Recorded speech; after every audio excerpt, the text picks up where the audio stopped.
Hey guys, if you're planning to take the CELPIP exam this late 2025 to 2026, let's start strategizing to make sure that you get a high score when you take your CELPIP general exam. So for today's video, I'll be going through CELPIP reading, which is the second part of the exam. So for CELPIP reading, there's really top 3 tips that I wanted to share.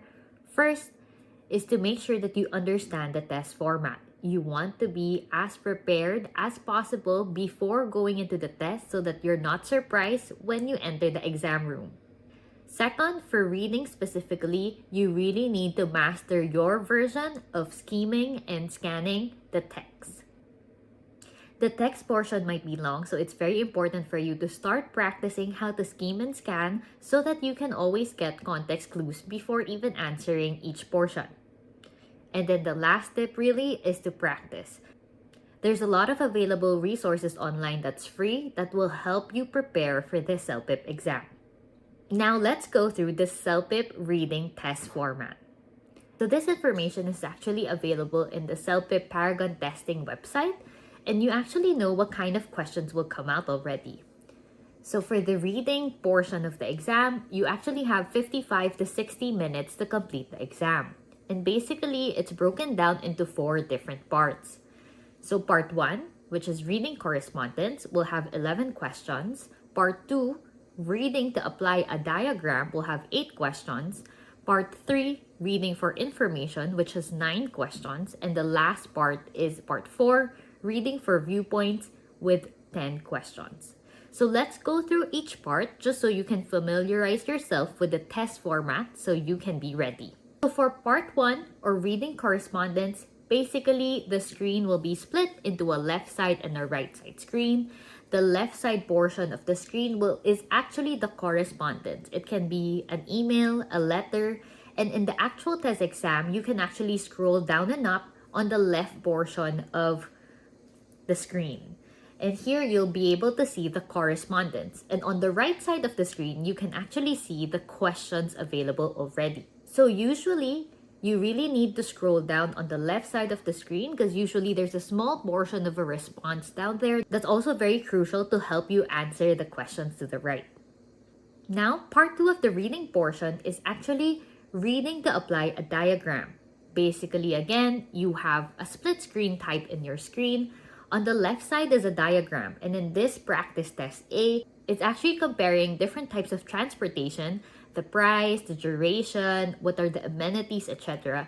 And it's asking you actually to complete the email to the right. So basically, again, you answer to the right and get the information or the answers to the left of the screen. Part 3, which is reading for information, again, you have a split screen where on the left side you have 4 main passages and on the right is actually questions or subject headers. Your goal is to match which paragraph actually matches the subject header to the right. Usually, if the information is not in any of the paragraphs, you select option E.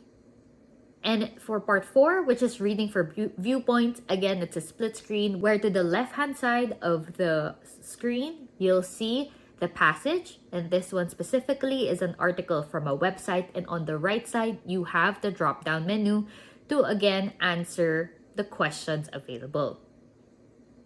So now that you know the test format, you kind of see also that the passages are pretty long.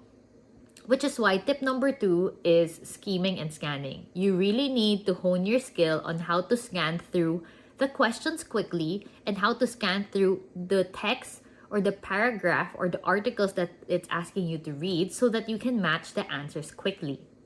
So for example, if you're already in part 4 of the reading exam, before even reading through the whole passage available on the left side, I would actually go through the questions first quickly and actually look for context clues as to what are the questions actually asking for.